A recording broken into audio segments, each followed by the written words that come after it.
Salmo 42. Dice la palabra de Dios: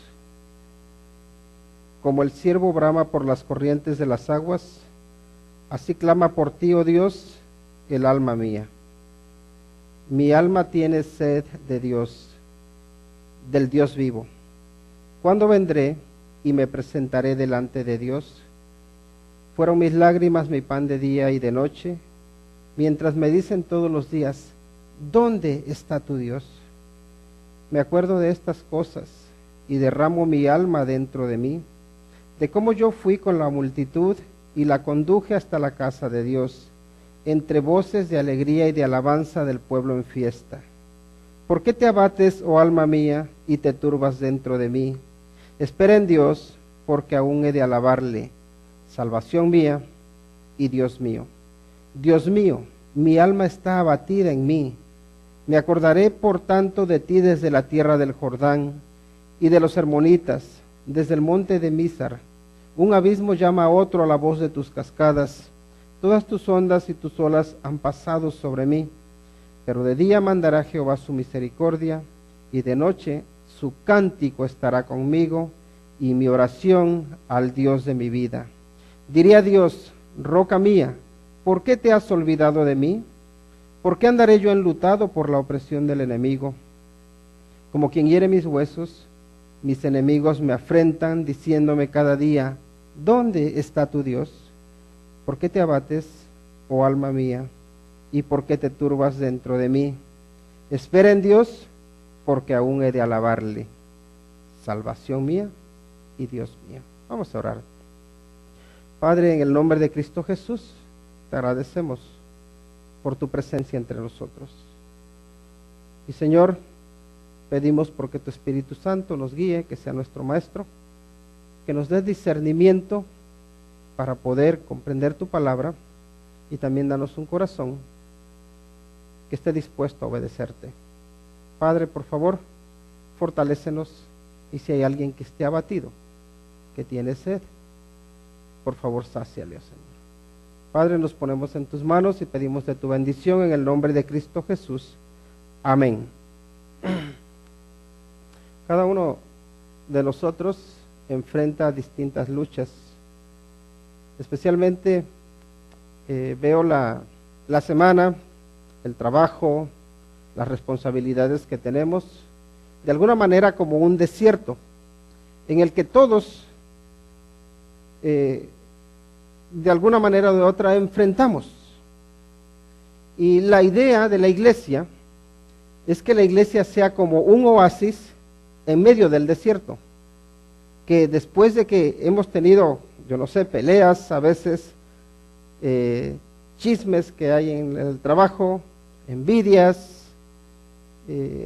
aflicciones, estrés y tantas cosas como hay, que cuando lleguemos a la casa del Señor, que encontremos como que hay un río de agua viva en el cual nosotros nos refrescamos, en el cual podemos saciar nuestra sed.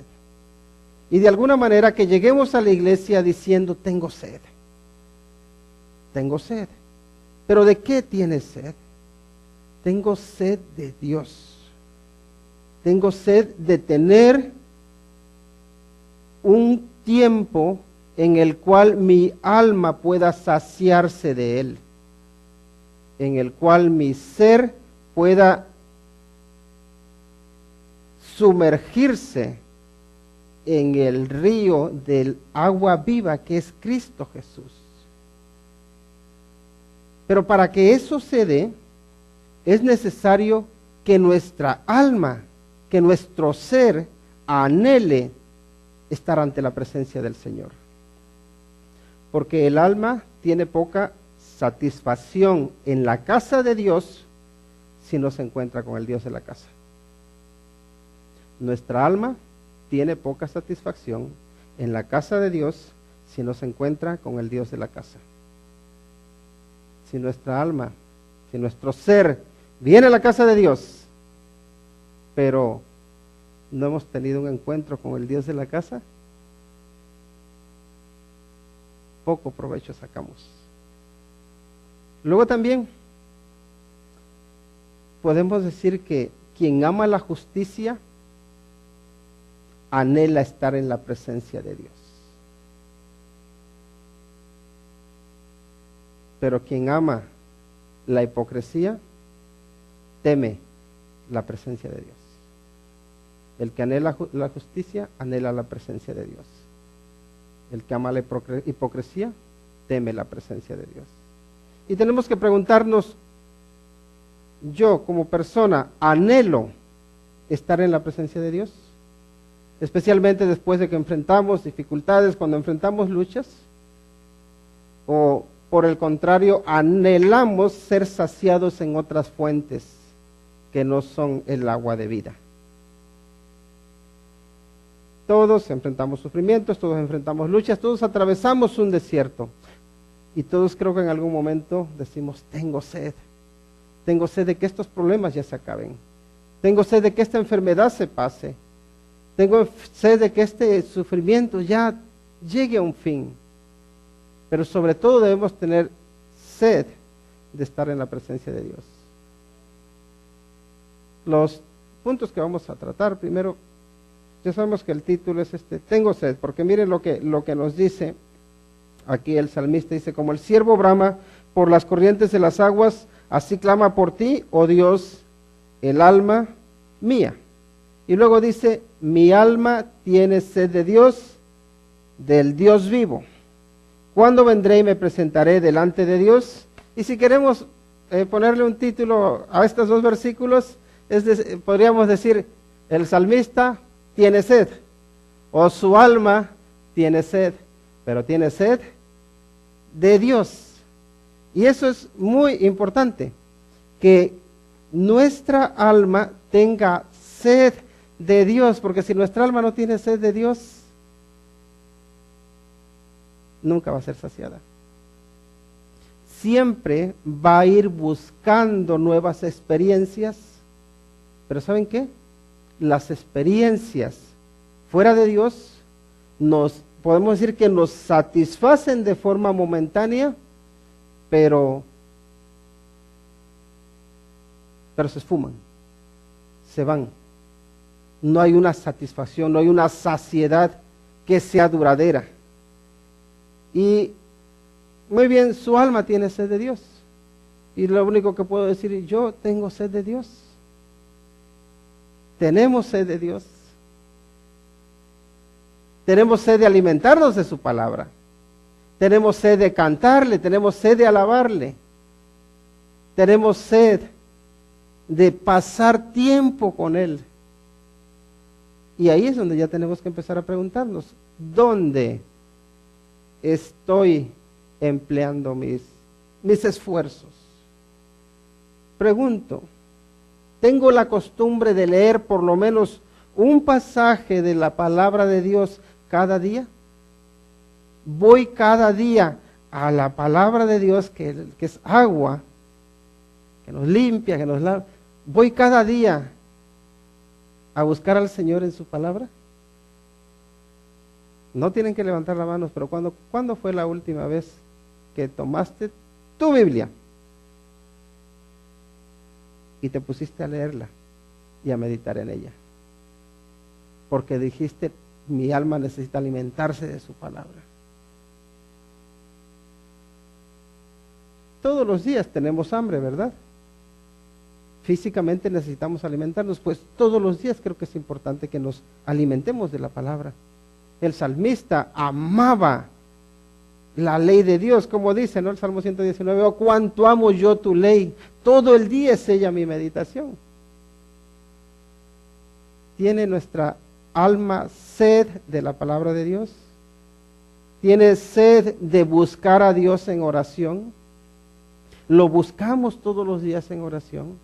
¿Tenemos un tiempo para estar con Él? Tenemos, ahora sí, los versículos los memorizamos y eso es buenísimo. Y a mí me gusta, la verdad, siempre estar memorizando versículos bíblicos. Pero no solamente se trata de memorizar, se trata de meditar. Y el meditar tiene que ver, la palabra meditar tiene ese sentido de rumiar. Si han visto cómo las vacas, por ejemplo, durante el día van, come y come y come, y dice, esta vaca no se llena, come y come. Y después por la noche, ya cuando está en lo oscuro, uno enciende la luz y la ve y está rumiando todo lo que se ha comido, ¿no? Entonces todo lo que se comió durante el día ahora lo está, como que lo está repasando. Y nosotros deberíamos alimentarnos de la palabra de Dios, es decir, llenarnos de su palabra, memorizarla, meditar, aprenderla y luego rumiarla. Luego, como hacen las vacas, meditar en ella. Y eso nos ayuda a saciarnos. Pero eso lo hacemos, ¿saben cuándo? Cuando nuestra alma reconoce que necesita saciarse de Dios.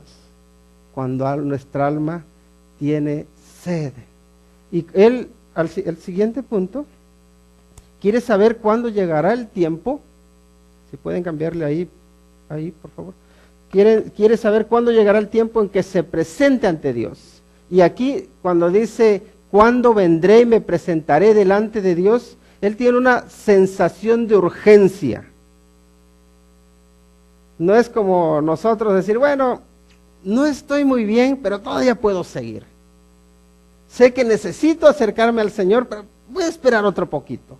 No sé qué estamos esperando, pero no sé por qué tenemos esa tendencia a lo que sabemos que es bueno, posponerlo. Pero aquí el salmista no quiere posponerlo. Él se pregunta, ¿cuándo voy a poder presentarme delante de Dios? Porque quiero hacerlo ya. Quiero tener esa oportunidad de estar ante la presencia del Señor ya. No quiero demorarme un día o 2 días o 3 días o 4 días o lo que sea. Quiero ya. Porque cuando uno tiene sed, uno no dice, bueno, ya dentro de una semana voy a beber agua. Cuando tenemos sed, que sentimos que nuestra boca se seca, cuando incluso hasta vienen mareos, hasta dolores de cabeza, uno quiere beber ya, quiere saciarse ya. Pues fíjense, esa es la sensación que nos está dando aquí el salmista. Quiere saciarse de la presencia de Dios ya, en ese momento. Ahora, la pregunta sería, ¿qué impide que tú y que yo nos saciemos de la presencia de Dios? ¿Qué impide que nos presentemos ante el Señor? En este caso, parece ser que es la distancia lo que a él le impide. Parece ser que también los enemigos le impedían llegar al templo, a esa casa que había edificado para que estuviese allí el arca. Estaba imposibilitado de ir a la casa de Dios. A veces entonces lo que nos impide tener un encuentro, podemos decir, con el Señor es la distancia. A veces son las amenazas. A veces también es la dejadez. Otras veces es la frialdad o nuestra tibiez. Otras veces son los peligros. Otras veces son los afanes. Otras veces es la ansiedad. ¿Qué impide que tú y yo tengamos un contacto con el Señor? ¿Qué impide que tú y yo, y ahora trayéndolo aquí a nuestro contexto, que tú y yo, aquí en la iglesia, tengamos un encuentro con el Señor? Que nos saciemos de Él. ¿Qué impide? ¿Saben qué impide? Muchas veces lo impide mi propio yo, mi propio egoísmo, porque no vengo buscando agradar a Dios, sino ser agradado yo. Otras veces es el hermano, el amigo, que me trató mal, que no me habló bien, pero generalmente es mi actitud.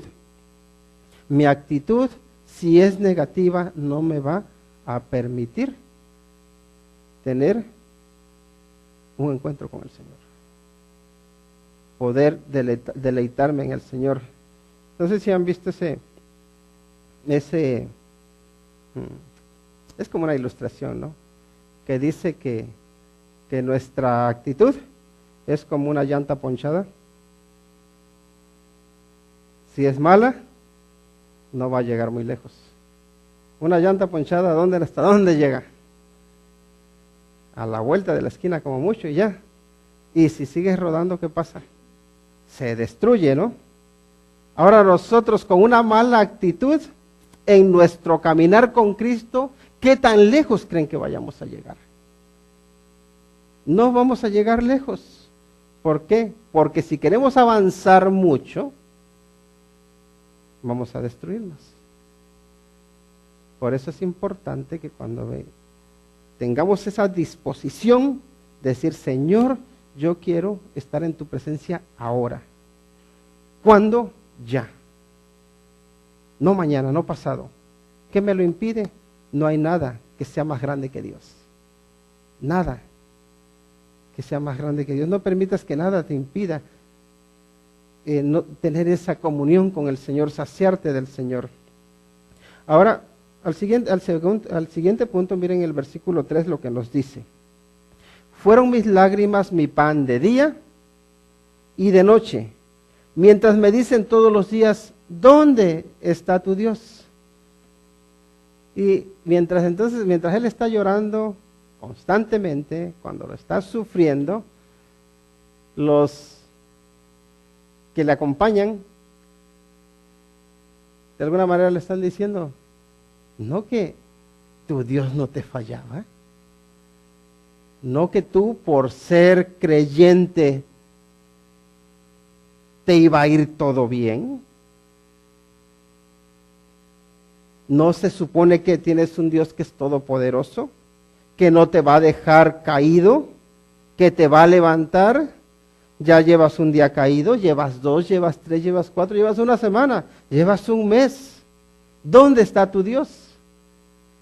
Porque si ven lo que dice, dice, fueron mis lágrimas mi pan de día y de noche. Está sufriendo constantemente y los amigos que tiene no son los más indicados, porque los amigos que tiene, en lugar de decirle, no te preocupes, que al final Dios tiene la solución. Ellos dicen, ¿dónde está tu Dios? Y esto de alguna manera nos tiene que hacer reflexionar y darnos cuenta de que nuestra esperanza, de que nuestro ánimo no debe estar basado en lo que me puedan decir quienes me rodean. Sí es bueno que los unos y los otros nos apoyemos, y de hecho como cristianos debemos apoyarnos los unos a los otros.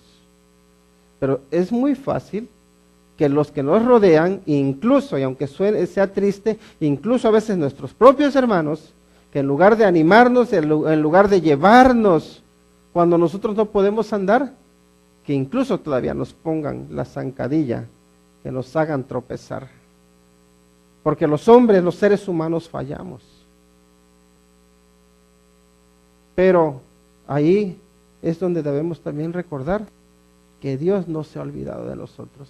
Entonces aquí el salmista está sufriendo, él quiere ir a adorar al Señor, quiere estar ante su presencia, y hay cosas que le impiden. Pero yo creo que más que las circunstancias externas, lo que más le impide tener el poder deleitarse en la presencia del Señor es su corta visión de Dios. ¿Por qué? Porque ¿saben qué? A veces uno se cree que con Dios solamente puede encontrarse en X lugar, en aquel lugar. Si no estoy ahí, no puedo tener un encuentro de Dios, con Dios. O también a veces creemos que si no se dan las circunstancias, o si no tengo lo que yo necesito o lo que yo quiero, entonces no puedo deleitarme en Dios. Y por desgracia, a veces dejamos que nuestros problemas nos impidan presentarnos delante del Señor, porque hacemos nuestros problemas más grandes que a nosotros mismos. el peligro a veces nos impide ver a Dios. Y les comentaba, ¿no? En una ocasión cuando a un hermano lo estaban amenazando, era un pastor por cierto, y dice que cuando veía la pistolota con la que le querían disparar, dice, sudaba frío. Pero cuando me acordaba de que Cristo me esperaba con los brazos abiertos, dice, se me iba el temor. Lo que pasa es que muy pocas veces nos acordamos de que Cristo nos está esperando y lo que hacemos es solamente ver el peligro.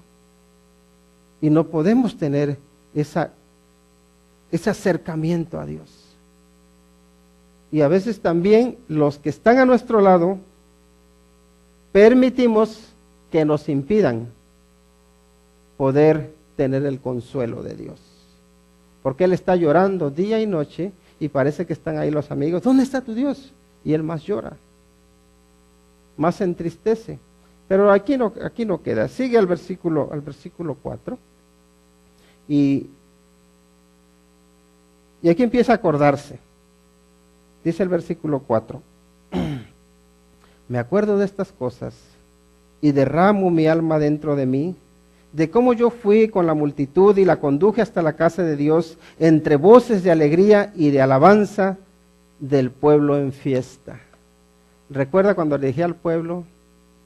Cuando llevaba al pueblo hasta la casa de Dios y cómo iban gozosos, y estábamos leyendo hace un momento cuando llevaban el arca, ¿verdad?, hacia la casa que él había preparado, cómo iba gozoso, iba danzando, iba alegre, e incluso su esposa lo critica, lo menosprecia, y él dice, aunque me menosprecies, a mí eso no me importa mucho. ¿Por qué? Porque tenía el gozo de estar delante del Señor, deleitándose en el Señor. Y se acuerda, dice, de estas cosas, de cómo él no solamente adoraba al Señor, sino que tenía muchos que estaban a su alrededor adorándole. De cómo él era el que los dirigía a la casa del Señor. Pero ¿saben qué? En este caso, ni siquiera él solo puede ir. No es que no pueda llevar a otros, es que a él le impiden llegar a la casa de Dios. Iba entre voces de alegría y de alabanza del pueblo en fiesta, y todo el mundo festejando y celebrando al Señor. Entonces él se acuerda de todo eso. Y yo no sé si a nosotros a veces nos toca o a veces nos pasa que vivimos del recuerdo. Y decimos, wow, me acuerdo de esa época en que estábamos tan contentos, estábamos tan felices, disfrutábamos un montón como cristianos ahí con todo el pueblo, todos estábamos festejando, y a veces uno vive de esos recuerdos. Pero ¿saben qué? Con Cristo siempre lo mejor está por venir. Con Cristo lo mejor siempre está por llegar. ¿Y saben qué? A veces nosotros nos gusta estar siempre mirando hacia atrás. Y nos dice la Biblia que no nos preguntemos cuál es la razón de que antes las cosas mejores, dice. ¿Cuál es la razón de que antes las cosas fueran mejores? Porque nunca preguntarás eso con sabiduría. ¿Por qué? Porque nosotros tenemos que ver hacia adelante y saber que lo mejor está en Cristo Jesús y está todavía por venir. Pero, por otro lado, él está pensando en cómo alababa al Señor, cómo llegaba a la casa del Señor, ahora no puede hacerlo, y eso pues hace que se derrame su alma dentro de él, ¿no? Como que de alguna manera me vengo abajo. Pero cuando se viene abajo, es cuando, como nos decía el hermano Marcos, pone los pies en la tierra. Se anima con la esperanza de que aún alabará a Dios, quien es su salvación y su Dios. Y entonces dice, ¿por qué te abates, oh alma mía, y te turbas dentro de mí? Espera en Dios, porque aún he de alabarle. Salvación mía y Dios mío. Esa es una pregunta que creo que cada uno de nosotros se tiene que hacer cuando estamos pasando por problemas, cuando estamos pasando por dificultades. ¿Por qué? Porque cuando todo nos va bien, cuando estamos gozosos, jubilosos, en realidad no nos encontramos muy abatidos, ¿verdad? Pero sí hay momentos en el que Todo cristiano, y miren, debemos ser realistas, porque he conocido algunas personas a las cuales les he preguntado, y bueno, ¿y qué tal? ¿Cómo estás? Y siempre dicen, en victoria. Bien. ¿Y cómo estás? En victoria. Siempre están en victoria. Pero luego ves su vida un poco y en realidad andan por los suelos los pobres. Y no es que estén en victoria, lo que pasa es que no reconocen la derrota. Y ese es otro problema. Los cristianos andamos, y suena un poco que como que no es real, pero sí es real. ¿Alguna vez te has sentido derrotado? ¿Alguna vez te has sentido abatido? ¿Alguna vez te has sentido que no puedes? Todos. El ser cristiano no es como que si fuese una vacuna contra el caer.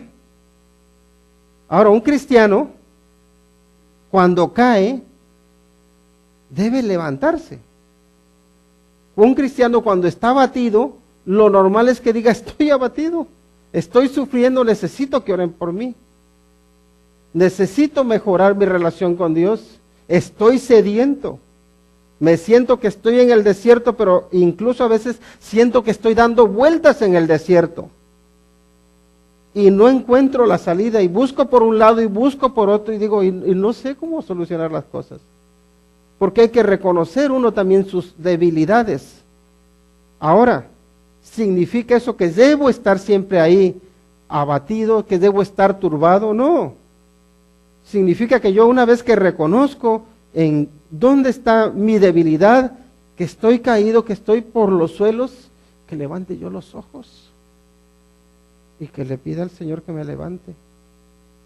Me gusta mucho ese pasaje cuando Jacob va huyendo de Saúl, va con miedo, ha dejado su casa y él se acuesta sobre una piedra y ahí está. Y ahí, estando en lo más bajo que uno puede caer, podemos decir, estás en el suelo, no tienes ni dónde reposar tu cabeza, y Dios se manifiesta a él. Y ve ángeles, y ve una escalera, y ángeles que suben y bajan. Y luego dice, esto no es más otra cosa que casa de Dios y puerta del cielo. Dios está aquí, yo no lo sabía. Y a veces así nos pasa. Saben que a veces en los momentos más bajos por los que nos encontramos, se nos olvida que Dios está ahí. Pero muchas veces Dios en esos momentos más bajos nos toca y nos dice, abre los ojos que yo estoy aquí. Y nos levanta. Pero hay que reconocer uno. Ahora también uno tiene que decir, bueno, ¿y por qué te abates, oh alma mía? ¿Por qué te turbas dentro de ti, de mí? Espera en Dios. Y esto es algo muy importante. Todo cristiano necesita tener una esperanza viva, porque confiamos en un Dios que está vivo, que da vida, que podemos decir que ha escrito el último renglón, que está en control. Y por eso él dice, espera en Dios, porque aún he de alabarle, salvación mía y Dios mío. Entonces él aquí se anima con la esperanza de que todavía va a alabar al Señor.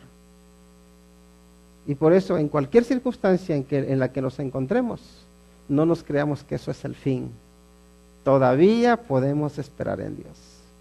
Y yo no quiero negar el hecho de que tu sufrimiento sea fuerte. Y a veces nosotros, miren, no entendemos el sufrimiento por el que están pasando las personas hasta que nos pasa algo similar. Y entonces ya nos identificamos y decimos, sí, de verdad estaba pasando lo mal el hermano. Y yo creía que estaba ahí haciendo el show. Y sí, el dolor es real, el sufrimiento es real. Pero no hay ningún dolor, ningún sufrimiento que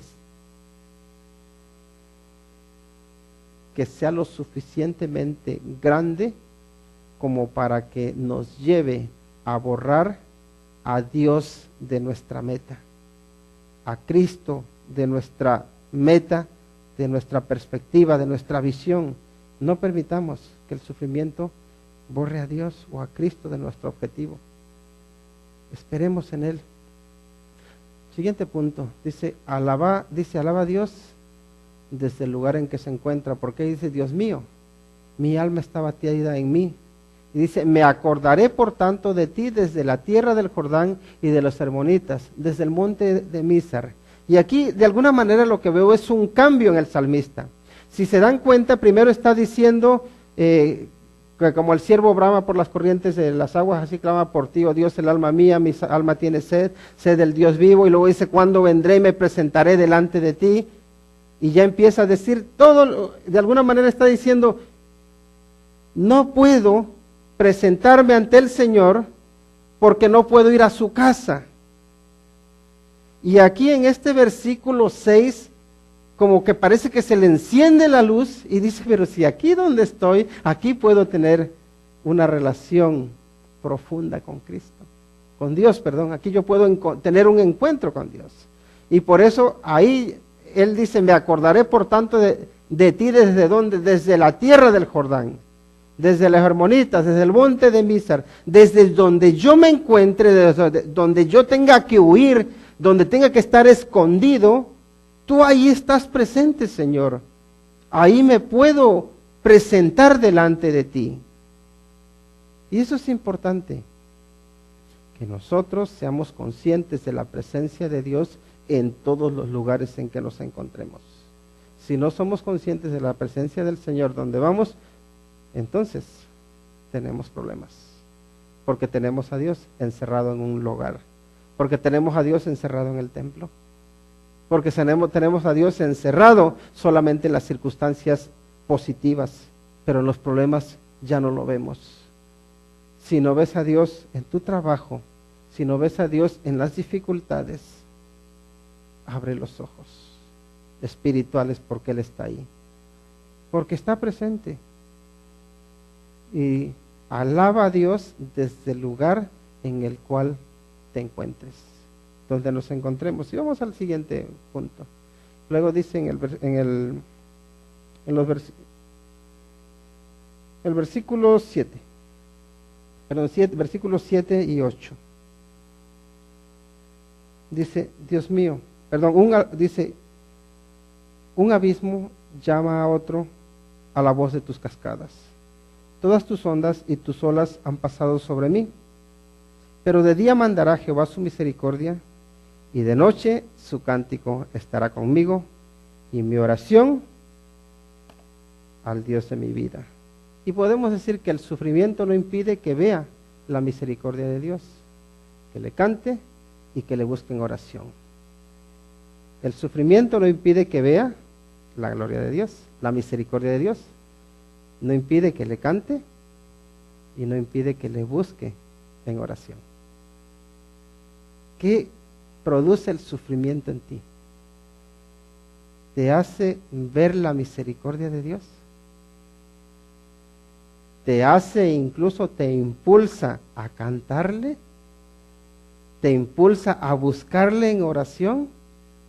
¿O por el contrario te apaga y te hace que te alejes de Dios? ¿Qué efectos tiene el sufrimiento en tu vida? Y lo que tendríamos que preguntar es ¿por qué? ¿Por qué se abate? Porque hay un punto en que el alma del salmista se abate y se turba. Porque hay un momento en que no tiene esperanza. Porque hay un momento en que cree que ya no puede alabarle. Pero después hay otro momento en que dice, fuera turbación, fuera abatimiento, venga la esperanza. La esperanza me va a llenar a mí. ¿Qué es lo que nos provoca una cosa o la otra?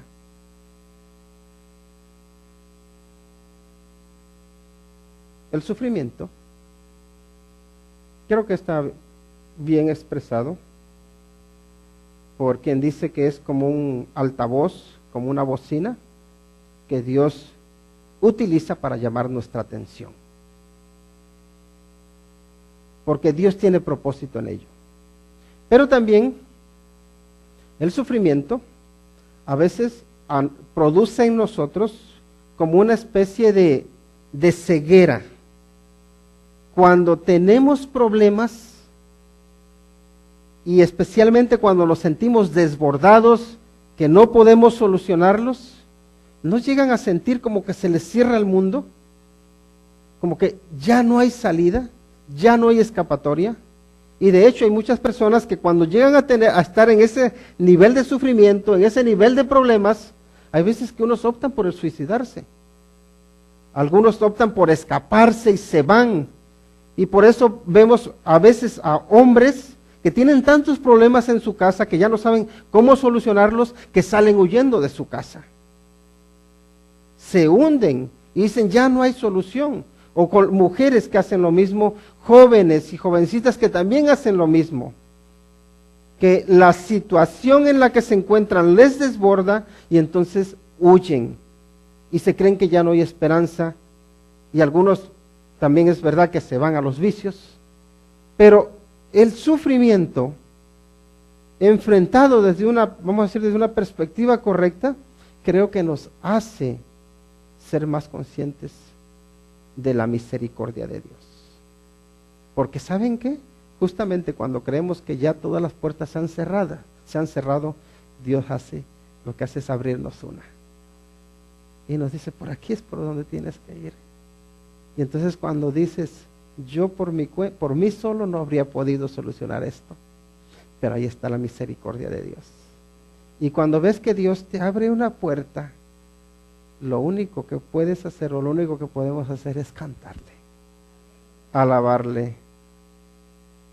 De día mandará Jehová su misericordia, dice, y de noche su cántico estará conmigo.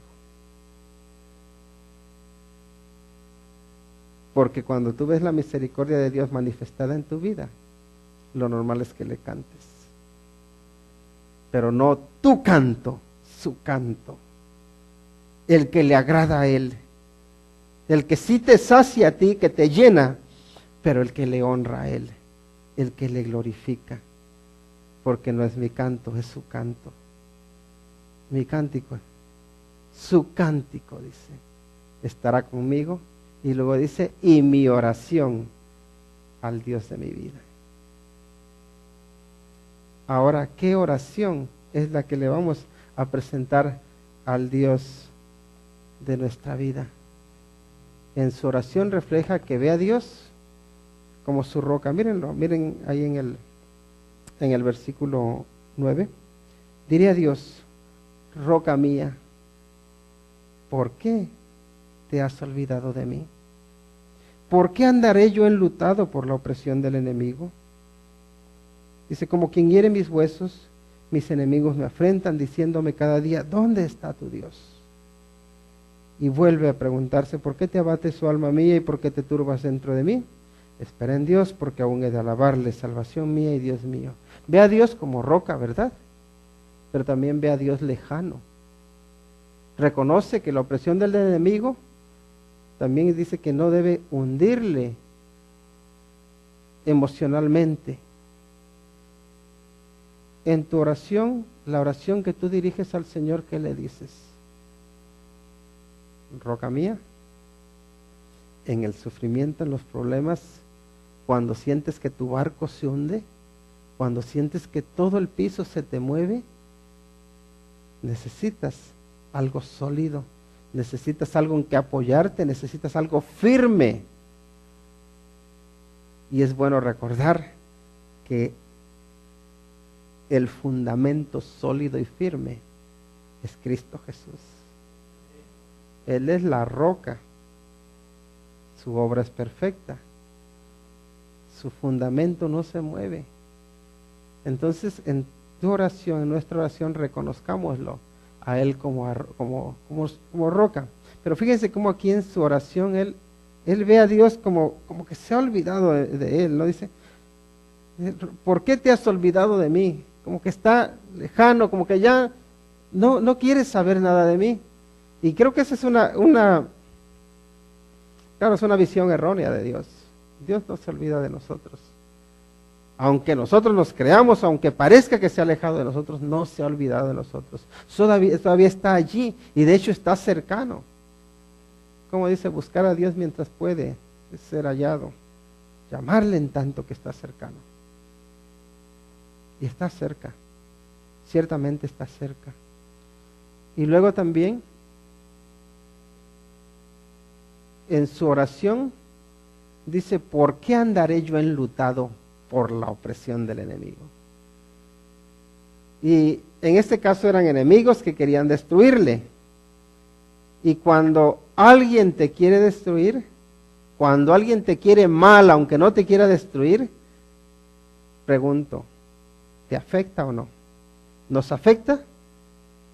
Claro que nos afecta. Nosotros a veces nos hacemos como que los muy fuertes.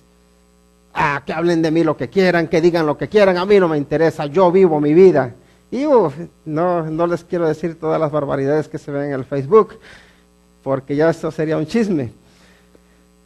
Pero la gente aparenta o quiere hacer ver como que no les afecta nada de lo que opinen de ellos. La verdad es que somos tan frágiles que en cuanto sabemos que alguien tiene una mala opinión de nosotros, hasta se nos va el sueño.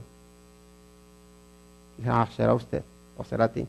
No, si ya nos conocemos. Sí nos afecta. Pero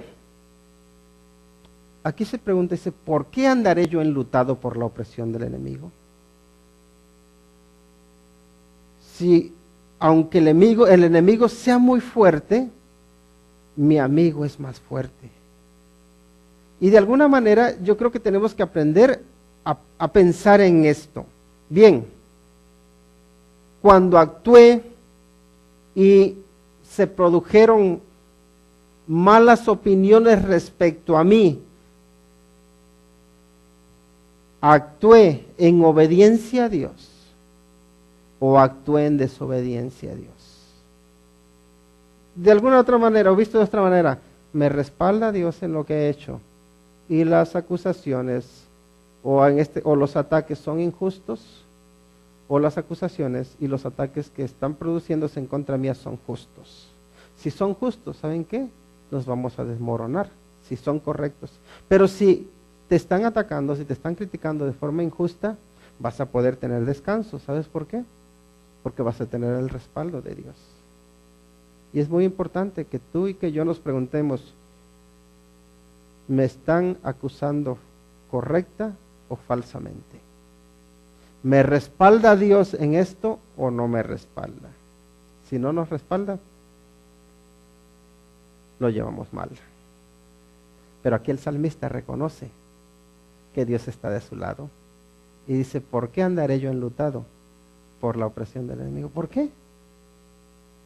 ¿Por qué voy a andar enlutado? Que vengan 500,000 enemigos. Si Dios es mi defensor, Dios es mi escudo, Dios es mi fortaleza, no hay de qué temer.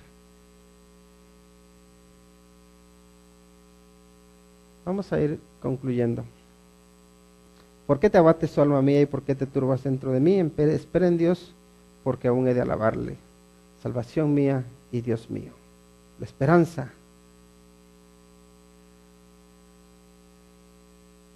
La esperanza es algo que podemos decir que es como un motor que nos da fuerza. La esperanza es como un motor que aunque haya mucha oposición, aunque haya muchos motivos para uno hundirse, nos hace salir a flote. Pero no es la esperanza en nosotros mismos, es la esperanza en Dios. Y en su oración refleja que, por un lado, cuestiona la actitud de su alma, se alienta con la esperanza de que aún debe alabar a Dios. Y la pregunta es, ¿cuál es la actitud de tu alma? ¿Tu alma está llena de esperanza? ¿O tu alma está desesperanzada? ¿Tu alma está sedienta? ¿Busca ser llenada, ser saciada en Dios? ¿O tu alma ya se ha dado por vencida? Hay un pasaje con el cual quiero concluir. Se los voy a comentar. David se encuentra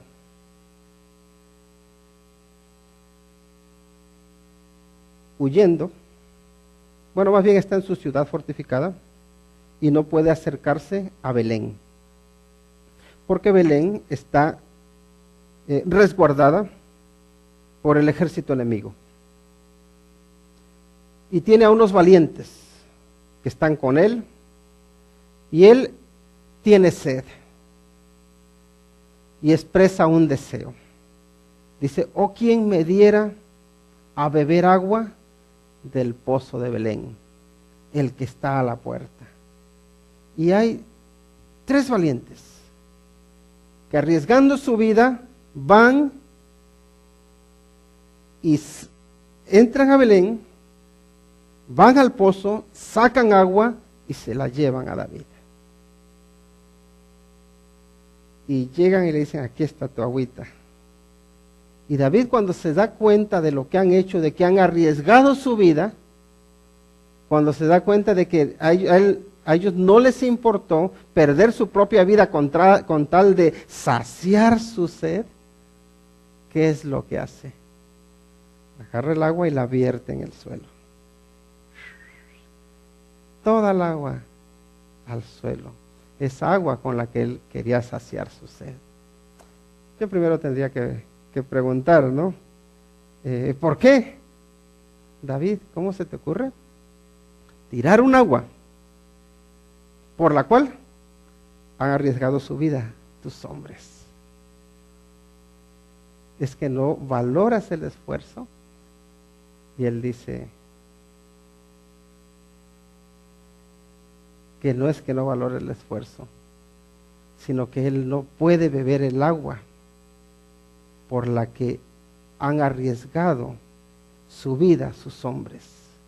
De alguna manera no se siente digno de ella. Pero por otro lado, podemos aprender que su deseo, el deseo de David, puso en peligro la vida de sus amigos, su sed en este caso. Y ningún deseo que ponga en peligro la vida de mis hermanos, la vida de mis amigos, debe buscar ser satisfecho.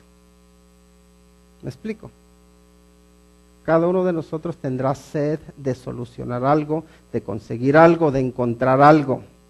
Pero si tu deseo, si tu sed va a ser tropiezo para tu hermano, si tu deseo va a ser caer o va a ser peligro para tu hermano, abstente de ese deseo. Porque el agua que estás deseando no es agua, no es el agua de vida que viene de Dios. Estás deseando un agua que no te corresponde, un agua que no te pertenece. Quieres saciar tu sed de algo que es dañino. Por otro lado, tu sed legítima solo puede ser saciada y llenada cuando tú estás en paz con Dios. Si no estás en paz con Dios, no puede ser saciada.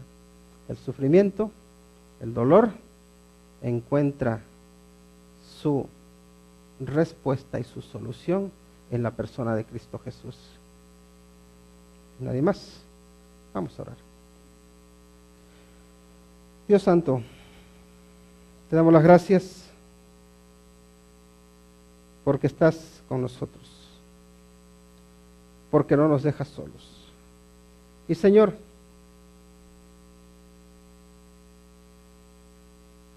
tú conoces los problemas por los que está pasando cada uno de los que estamos aquí. Tú sabes, oh Señor, el desierto por el que se atraviesa. Pero Señor, te rogamos porque te conviertas para nuestra vida en ese oasis en el cual constantemente nos refrescamos. Padre, Por favor, te pedimos que tú nos bendigas, que tú nos guíes, que tú nos lleves a la fuente de las aguas de vida eterna que está en Cristo Jesús y que podamos beber constantemente de Él. En su nombre oramos. Amén.